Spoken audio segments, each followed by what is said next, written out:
Had you been with us in the elevator up to my apartment, you would have met her. My sister, who had Down syndrome, was visiting me from her group home. She was 46 then, youthful, and standing at about 4 feet tall.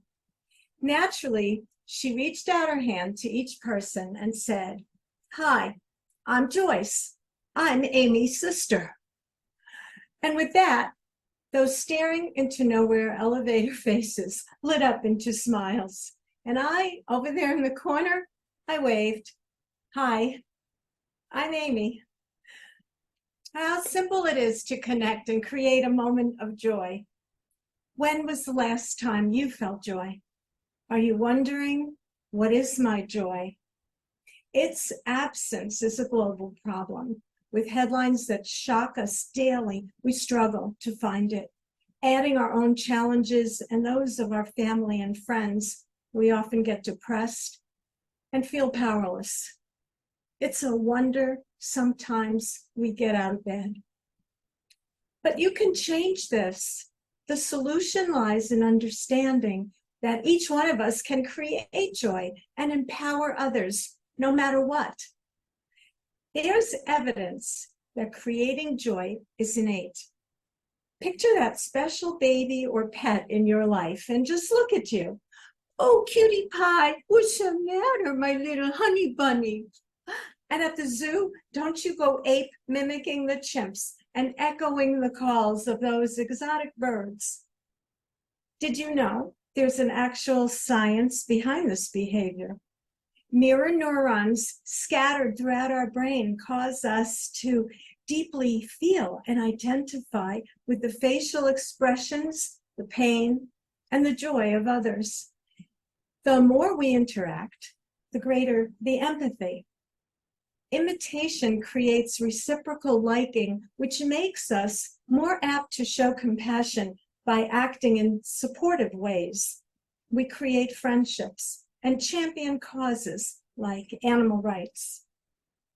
In the elevator, Joyce was the first to notice the others, and I know she wanted their attention. Please take a moment now to acknowledge the person sitting closest to you. How does this feel? Welcomed? Uncomfortable? Cool? Are you smiling? This reminds me of a favorite poem that I shared with my high school students years ago. It begins, "The person sitting next to you is the greatest miracle and the greatest mystery. A unique mix of experiences, needs, potential tears, laughter, hopes, fears, all struggling to find expression. The person sitting next to you wants to be known and to know, to own a story and a song, believes in something, works for something, waits for something, runs from something and runs towards something. This person sitting next to you is more than a physical description, much more than a title or label, more, much more." Well, that person was my sister Joyce, who was rejected from kindergarten because there were no provisions for little boys and girls labeled retarded, not yet understood as children with special needs. But she was my playmate and co-star of our talent shows, and boy, did she love to sing. After living home for 13 years, Joyce went to a residential training school, advancing to community group homes, and then a supervised garden apartment. But in her teens, she was transferred suddenly to the state mental institution, and at the hospital, heavily medicated and restrained in a straitjacket. My parents and I were shocked to see her struggling to speak as if cotton filled her mouth and searching with a glazed stare. Somehow, her condition reversed, and with amazing resilience, she returned to her school. We knew Joyce's sweet nature and gave her empathetic nurturing. Her tenacious humanity mirrored our family's strength and love. She was also shown compassion from her caregivers, many of whom themselves struggling to fight labels of discrimination and inequality. Joyce was the embodiment of joy. She would pull her counselors to the mic for karaoke, and those smiling photos are still on their office bulletin boards. I can hear her greeting me, "Hi, beautiful," and all the guys, "Hi, handsome." And that is exactly how she made everyone next to her feel. Again, this poem leads me to empathy as my path to joy. The person sitting next to you is searching for meaning, for inner peace and self-esteem, faces crosswords just like you, anxious and undecided, yet shows great toughness in times of adversity, surviving the most unbelievable hardships and tests. The person sitting next to you is the sum of all the people met during a lifetime: parents, classmates, teachers, friends, and more. A whole community lives inside this person forever, all still deep within.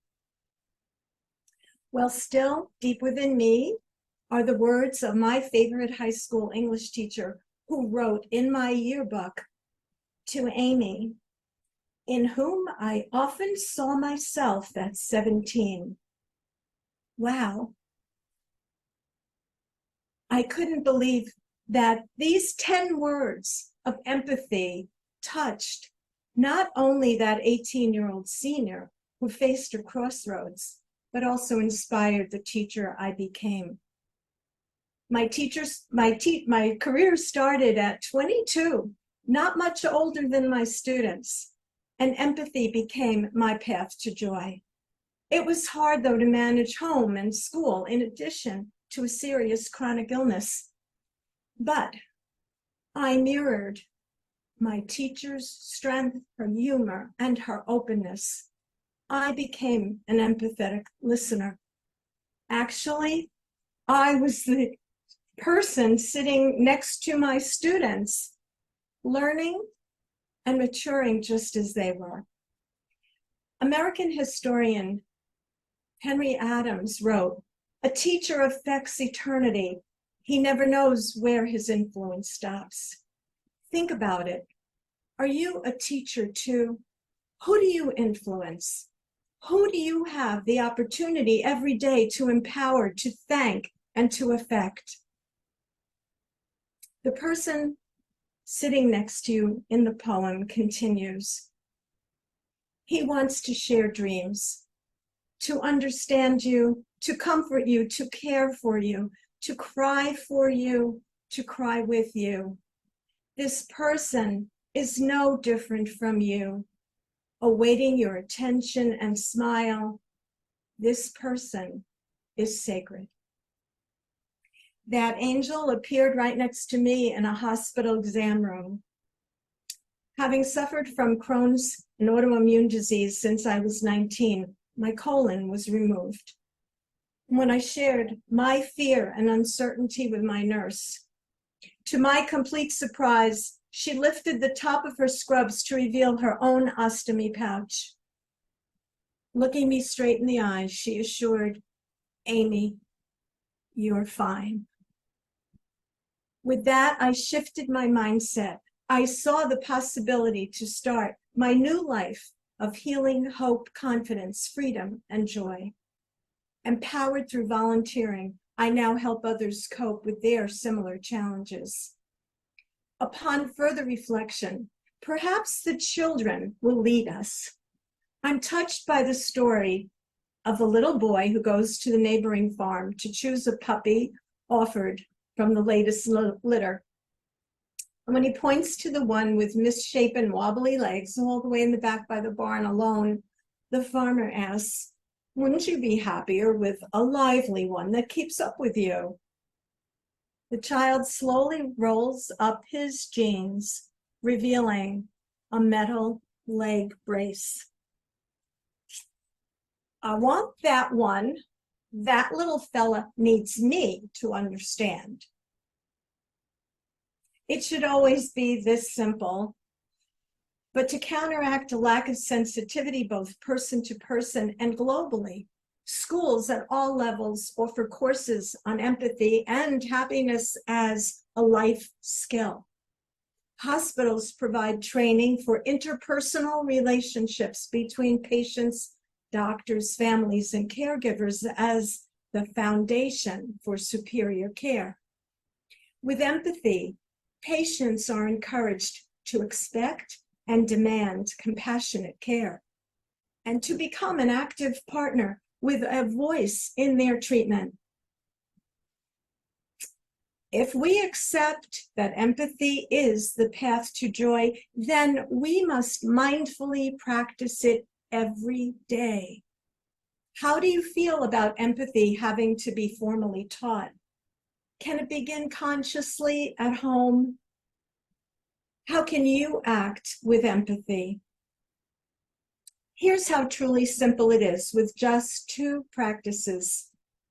First, smile, a warm and reassuring one, and be the one who smiles first. A smile that says, I am approachable. I see you. When you notice another person in this most basic way, you are spreading joy. Second, we can be beautifully and powerfully human by writing down our feelings of gratitude and sharing them with the people who have made an impact in our life. Most importantly, do this now. Don't wait for a birthday or a eulogy.